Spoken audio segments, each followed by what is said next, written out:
بسم الله الرحمن الرحیم. درنو زده کوونکو، زه شفیق الله نورزی د هر څه له مخه خپل سلامونه او نیکې هیلې تاسو درانه حضور ته وړاندې کوم. خدای دې وکړي چې روغ جوړ او د روغتیا جامې مو په تن وي. درنو زده کوونکو، خوږو لیدونکو، خوښ یم چې یو ځل بیا ستاسو په چوپړ کې یم تر څو نوی لوست تاسو حضور ته وړاندې کړم. خو مخکې د دې نه چې نوی لوست پیل کړم، یو ځل تیر لوست ته ورګرځو او د تیر لوست څخه یوه لنډه کتنه کوو. درنو زده کوونکو، د تاسو په یاد وي چې د موږ او تاسو د تیر لوست عنوان و د نخامیه غده. موږ د نخامیه غدې په هکله باندې هر اړخیزه خبرې وکړې، د هغه په جوړښت باندې، د هغه په دندې باندې مو هم خبرې وکړې. درنو زده کوونکو، همدارنګه د هایپوتالاموس له عصبي حجرو څخه چې کومه هورمونونه تولیدېدل او د نخامې غدې کې زیرمه کېدل، د هغو په هکله مو هم خبرې وکړې. او هغه هورمونونه چې درنو زده کوونکو د نخامې غدې په مخکینۍ برخه کې تولیدېدل یا د هغه څخه څڅول کېدل، په هغه مو خبرې وکړې. او په تیر لوست کې مو د رشد هورمون یا ګروت هورمون تاسو ته در وپېژانده. درنو زده کوونکو، راځو نوي لوست ته. د موږ او تاسو نوی لوست بیا هم د دولسم ټولګي اړوند بیولوژي مضمون 40 لوست دی. د لوست عنوان دی پرولکتین او همدارنګه د تایرویید تحریکوونکی هورمون.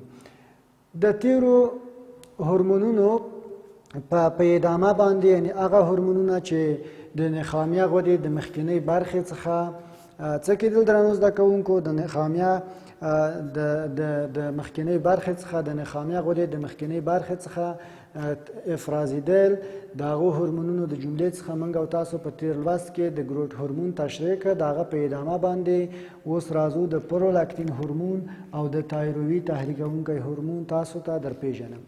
راځم درنو زده کوونکو، په لومړي سر کې د پرولکتین هورمون پیژنو. خپله دغه د پرولکتین هورمون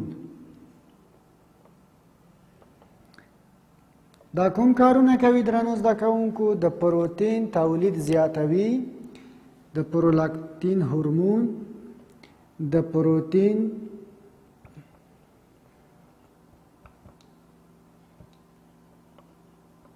تولید زیاتوي. دا یو مهمه کار دی. او بل کار چې ترسره کوي درنو زده کوونکو، د شیدو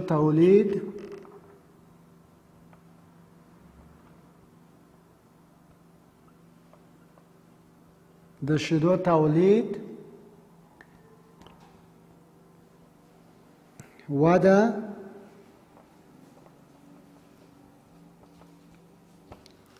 انکشاف او تحریک لامل کیږي.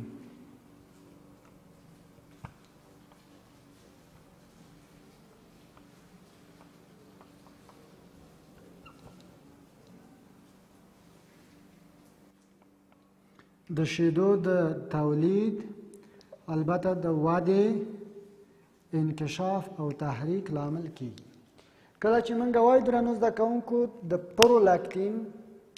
پرولکتین هورمون، نو دا یوه دنده دا ده چې د پروتین تولید زیات کړي، ځکه چې خپله دغه پروتین او شیدې دواړه سره نیغ په نیغ اړیکه لري، ځکه چې خپله دغه شیدو کې پروتین ته اړتیا شته.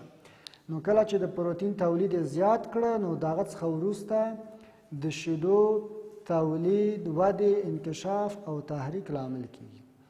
دا کومه میندې چې ماشومان یې زیږولي وي او هغه د شیدو د خوراک کوچني ماشومان لري، یعنی د 2 کلونو څخه د کم عمر ماشومان لري، نو تاسو ګورئ چې هغه میندې کولی شي چې د خپله ماشومانو ته شیدې ورکړي.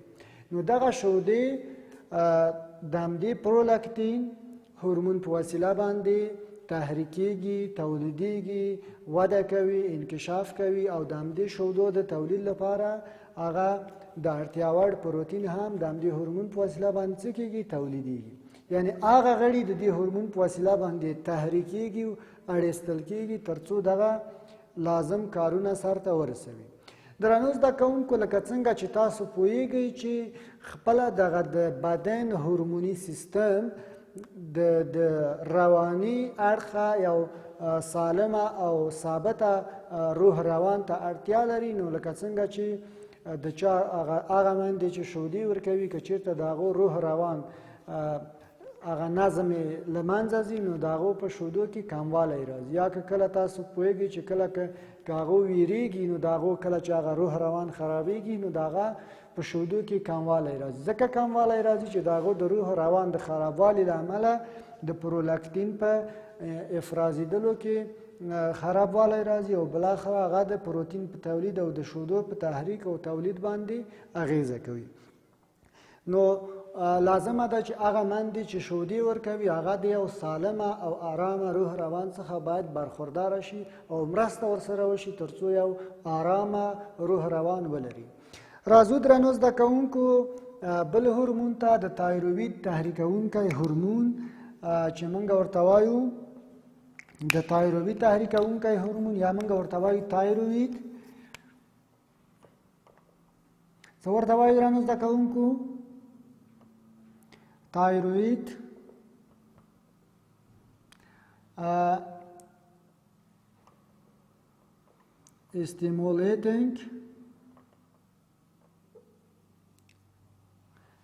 stimulating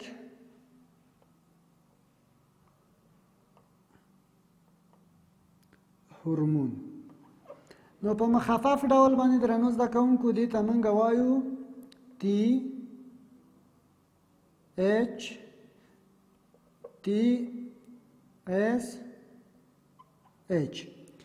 چې خپله دغه تی د تایرویید او اس د استیمولیټینګ او اچ د هورمون څخه اخیستل شوی دی، یعنی د تایرویید غدې هغه تحریکوونکی هورمون. راځو درنو زده کوونکو په لومړي سر کې باید د تایرویید غده وپېژنو. د تایرویید غده درنو زده کوونکو د حنجرې د فقاریه حیواناتو په ټولو انساجو باندې اغیزه کوي. لومړی باید دا ووایو او دغه د تایرویید غده د قصبة الرئې دواړو خواو ته یا دغه حنجرې د قصبة الرئې یا د موږ چې کومه ورته وایو تراخیه دواړو غاړو ته پرته ده. نو کله چې موږ وایو دا دواړو غاړو ته پرته ده دا په دې مفهوم نه چې دا غده دوه غدې دي، نه، دا یوه غده ده دوه برخې لري چې دغه دواړو خواو ته د قصبة الرئې دغه غده پرته ده. درنو زده کوونکو دغه غده څه کار کوي؟ دغه غده دوه ډوله چې یو بل ته ورته دي هورمونونه څه کوي؟ تولیدوي. خپله دغه د تایرویید غده دوه ډوله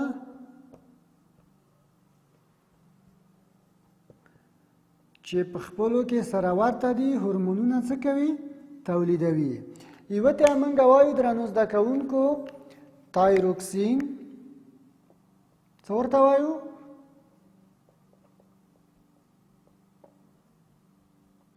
تایروکسین. او بل ته موږ وایو ترای آیدو تایرونین. اوس درنو زده کوونکو دا هم د آیودین عنصر لري.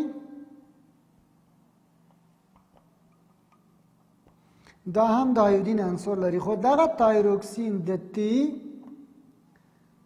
څلور په نوم باندې هم یادېږي T4 او دا بیا د ترای آیدو تایرونین دا بیا د T3 په نوم باندې هم یادېږي.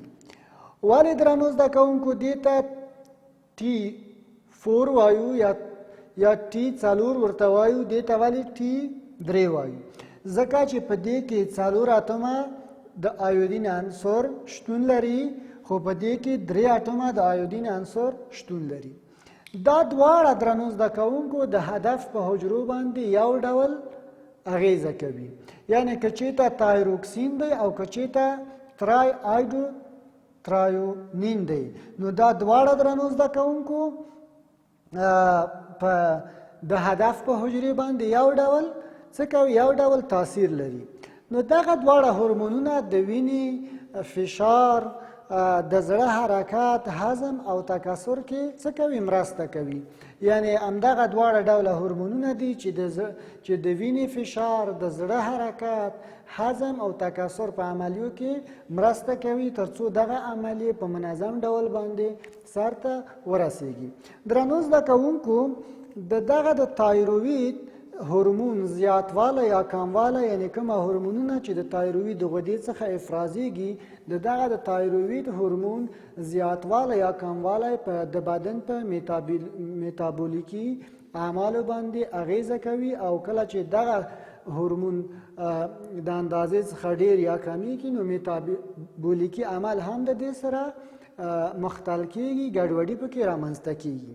درنو زده کوونکو، نو که چیرته د آیودین عنصر، یوه مهمه خبره د موږ په دې لوست کې دا ده، که چیرته د آیودین عنصر په بدن کې کمیږي نو بیا دا د جاغور یا د ګواټر د ناروغۍ سبب کیږي، ځکه چې په بدن کې د آیودین له کمښت له وجې دغه د تایرویید غده ډیر فعالیت کوي تر څو دغه د اړتیا وړ د آیودین اتمونه تولید کا، آیودین د بدن لپاره تولید کا. نو کله چې د تایرویید غده ډیر فعالیت کوي، د هغې د ډیر فعالیت له وجې د تایرویید غده پړسیږي، چې همدې پړسوب ته موږ څه وایو درنو زده کوونکو؟ موږ جاغور یا چې په هغه لاطیني اصطلاح باندې ګواټر ورته ویل کیږي.